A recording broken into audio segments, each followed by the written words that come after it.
মানুষ যে কেমন হয় তা আমি বুঝি না, নিজের দুঃখে কাঁদে আর অন্যের দুঃখ দেখলে হাসে। তো হে এভরিওয়ান, মিষ্টি ভেজা ওয়েদারে তোমাদের সকলকে জানাই গুড মর্নিং। তোমরা সবাই কেমন আছো? আমিও খুব ভালো আছি। আমাদের গাছে আজকে এই যে এত বড় একটা ফুল ফুটেছে, এর নাম স্থলপদ্ম। তোমরা কারা কারা চেনো অবশ্যই কমেন্টে জানিও। বড়মশাই দেখো ফুলটা তুলে কাজে বেরিয়ে পড়েছে, আর এইদিকে আমিও সংসারে কাজকর্ম করতে ব্যস্ত হয়ে পড়েছি। বাসি থালা বাসন ধুয়ে নিচ্ছি, আর ওইদিকে বাবু ঘুমিয়ে আছে। তো আমি থালা বাসন রাখতে গিয়ে দেখি যে বাবু একটু কুকা করে উঠে পড়েছে। এই যে বাবুকে বসিয়ে রেখে আমি মশারিটা ঝেড়ে তুলে নিচ্ছি। ওইদিকে বাবুকে শ্বশুরের কাছে বসিয়ে রেখে এইদিকে আমি চলে এসেছি কাজ করতে। হালকা হালকা বৃষ্টি পড়ছে, আর দেখো ঝড়ো হাওয়া শুরু হয়ে গেছে। মেঘের অবস্থা, ঠান্ডা ঠান্ডা ওয়েদার। সে বালতিটা বসিয়ে দিই। আর এই ঝড়ো হাওয়া শুরু হয়ে গিয়েছে। পেয়ারা গাছটা দেখো কিভাবে নড়ছে, আর যেহেতু অ্যাটমসফিয়ারে বৃষ্টিটা পড়ছে সেই জন্য এত আওয়াজ হচ্ছে, তো তোমরা একটু ইগনোর করো। আর এই একটা জিনিস আমার মানে মন ছুঁয়ে যায় দেখলে, এই যে বাতাস হলে এই ধান গাছগুলো এত সুন্দর করে দুলে, মানে আমার খুবই সুন্দর লাগে। তো তারপর এত গরম পড়েছিল, মানে বৃষ্টির জলে একটু মুখটা ধুয়ে নিচ্ছি, এতে আমার খুব ভালো লাগে ছোটোবেলা থেকেই। ছোটোবেলায় তো অনেক বৃষ্টির জলে ভিজেছি, এখন তো ভেজাই হয় না। তো যাই হোক, বাড়িতে রুমে এসে এই যে জানালা লাগিয়ে দিয়েছি, আর আমার ছেলে ক্যামেরা ধরে ফোনকে লৌটিয়ে দিয়েছে। ছেলে খুবই দুষ্টু, শান্তশিষ্ট নয়। মা ছেলে সুন্দর মুহূর্ত এই ক্যামেরার মধ্যেই বন্দি করলাম আমি।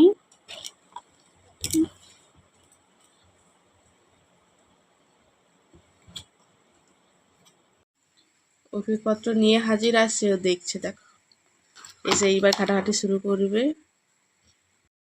তো বাবুর সাথে এখানে খেলছিলাম, যখনই আমি এসেছি দেখো কি সুন্দর হাসছে আমাকে দেখে। তো এইভাবে একা একা কিছুক্ষণ খেলে, কিন্তু বেশিক্ষণ খেলে না, একা একা কান্না শুরু করে দেয়। অন্য অন্য একটু খেলনা দিলে তবুও খেলে। তো এখানে আমি ওষুধ খাওয়াচ্ছি, অন্যান্য বাচ্চাদের মতো আমার ছেলেও খুবই কাঁদে ওষুধ খাওয়ানোর সময়। এই দেখো ওষুধ খাওয়ানোর পরে কীভাবে হাসছে। ক্যামেরাটা শুরু করলেই শুধু ফোন নিতে চাই, ফোন নিয়ে ঘাটাঘাটি করবে, মুখে দেবে। যেহেতু আমরা মধ্যবিত্ত, বাইরের খাবার কিনতে পারি না, বাড়ির খাবার খাইয়েই ছেলেকে বড় করছি। তো এখানে মুড়ি খাইয়ে নিচ্ছি, আর তারপরে বাবাকে দিয়ে এসেছি কচিকে। এদিকে আমি পোশাক আশাকগুলো ধুয়ে নিচ্ছি, বাবুরও আছে আমারও আছে। জামাগুলো নোংরা হয়ে গিয়েছিল, সার্ফে জাকিয়েছিলাম, ধুয়ে নিচ্ছি। ফুটো ফুটো আছে, ওইখান থেকে জল পড়ে দেখো কত জল জমেছে। উনুনের মুখে কড়াটা রেখে দিয়েছিলাম, জল জমেছে। আর একটা কড়াইতে গামলি ঢাকা দিয়ে দিয়েছি যাতে বৃষ্টি না পড়ে। আজ দুপুরে ওটাতে রান্না করব, এটা যেহেতু ভিজে গেছে। জামাগুলো ধুয়ে আমি ছাদে চলে গেলাম মিলতে, আর বাতাস খুবই দিচ্ছিল। যেহেতু রোদ বাড়ায়নি, বাতাসে জল ঝারিয়ে নেব, তাই জন্য মিলে দিয়েছি। এই দেখো ঝড়ো হাওয়া শুরু হয়ে গিয়েছে, বৃষ্টিও পড়ছিল হালকা হালকা, তবুও মিলে দিয়েছি, জলটা ঝরে যাবে। এই যে পেয়ারা গাছে ফুল এসছে, রান্না করব। দাদা ভাই দেখো কীভাবে সেফটিয়ে রেখেছে, বৃষ্টি হচ্ছে তো সেফটিয়ে রেখেছে। এই যে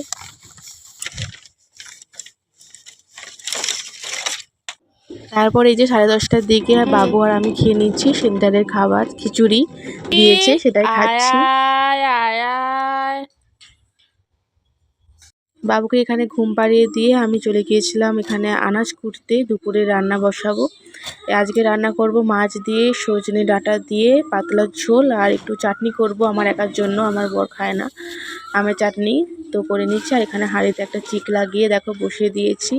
এভাবে আমি রোজই রান্না করি, তাহলে কি হয় কালিটা পড়ে না হাঁড়িতে। তারপরে এই যে গরম জলে চালটা দিয়ে দিচ্ছি, ভাতটা হয়ে এসছে, আর তরকারিটাও তুলে নেব। তো তোমরাও এইভাবে হাঁড়িতে চিক লাগিয়ে রান্না করে দেখতে পারো, হাঁড়িতে একটুও কালি পড়বে না। আজকে আমি রান্না করে দেখো দেখিয়ে দিলাম তোমাদেরকে, তোমরা ট্রাই করতে পারো অবশ্যই। আমাদের আশেপাশে এত খারাপ মানুষ থাকে যে কি বলবো। বাড়ির বউ হয়ে একটা ভিডিও করছি, ইউটিউব এত বড় প্ল্যাটফর্মে, তো আলোচনা তো করবেই, সমালোচনা যাকে বলে। তেমনই অনেক খারাপ কথা শুনতে হয়, অনেক নেগেটিভ কমেন্ট। তো যাই হোক, সব কিছু এড়িয়ে আমার স্বামী আমার পাশে আছে বলেই আমি ভিডিওটা করছি। তো তোমরা সবাই একটু সাপোর্ট করো, আর কিছুই চাই না আমি। তো রান্নাবান্না সেরে এখানে পুজো দিয়ে দিয়েছি, আর তারপর আমার বড় কাজ থেকে চলে এসেছে, আমরা দুজন মিলে খেতে বসে পড়েছি, আর বাবুকে ওইদিকে বাবার কাছে দিয়ে এসেছি। তো দুপুরের দিকে একটু রোদ উঠেছিল। এই দেখো এখানে আমাদের কুমড়ো গাছটা অন্যের জমিতে চলে গেছে, তো বরমশাই সেই জন্য সেইগুলো টেনে আমাদের দিকটায় রাখছে, বাড়ির কাছে আর কি। তো বাবার এখানে কাজ দেখছে, তার ছেলে মুখে আঙুল দিয়ে কিভাবে হাঁ করে দেখছে, আর আমি খাচ্ছি। না উনুনে লেপ দেবো, সেই জন্য মাটি এই যে আনলো জগে করে। তো আজকে সারা দিনটা তো এভাবেই কাটালাম। বিকালে ছেলেকে নিয়ে রোজই তার বাবা ঘুরতে বেরোয় সাইকেলে করে, তো আজকেও ব্যতিক্রম নয়, আজকেও গিয়েছে। তো ভিডিওটা এতটাই ভালো লাগলে লাইক কমেন্ট শেয়ার।